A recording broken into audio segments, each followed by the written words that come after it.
bringing together really old practice with a very new technology, right? How do we balance or bring together, align these two practices? It's like I said, shepherding's been around for thousands of years. Solar is relatively new. You want to mic me up as I'm getting my stuff? Actually, the shotgun's working pretty well. Oh, okay. It just gives me a little more. Oh.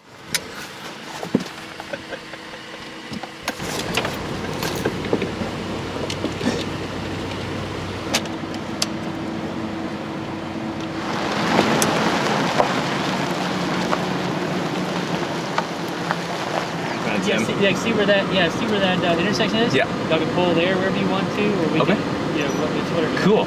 Yeah, I'll go to that intersection. Panel, that's the only. Somebody dropped a glove and the dog's playing with it. Gotta gear up. Okay.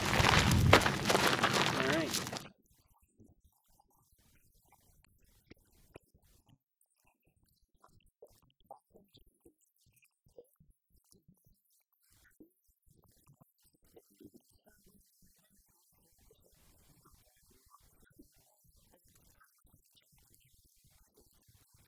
No, I know a lot.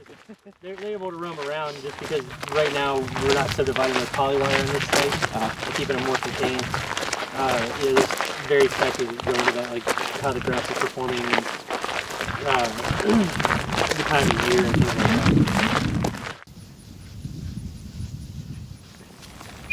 that. Trip! Walk up!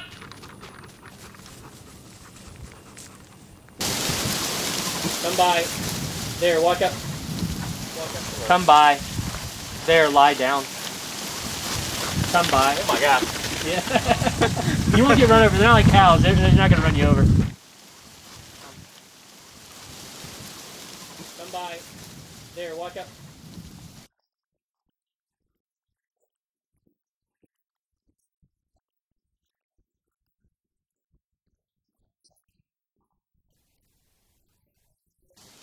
Yeah, it's sort of like a savanna. Instead of trees, it's panels. So we get some shade, and the sheep get a little respite from the heat. Help them with their happiness. Come by. Come by. Can you kind of explain to me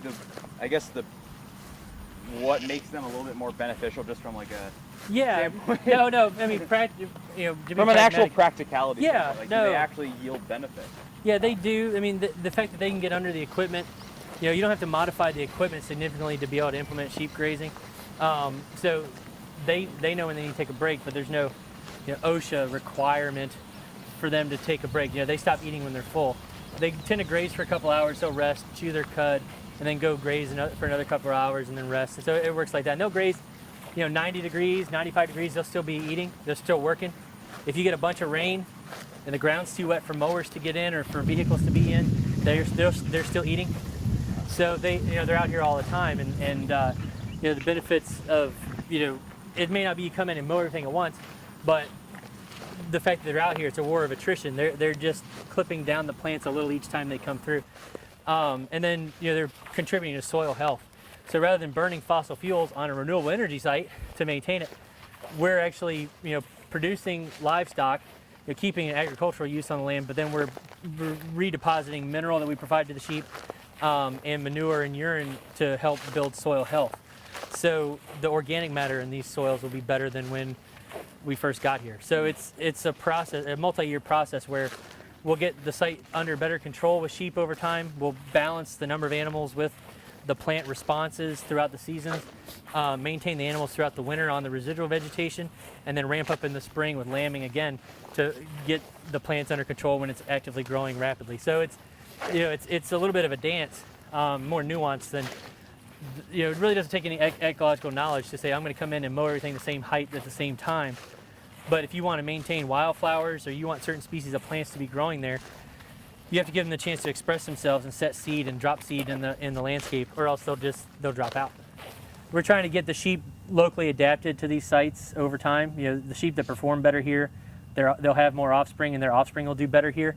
So over time, the sheep will actually start to benefit more from the site than they, just like you randomly bring sheep and put them out there. They'll be more adapted to the site and do better, perform better on the forage that's on the site.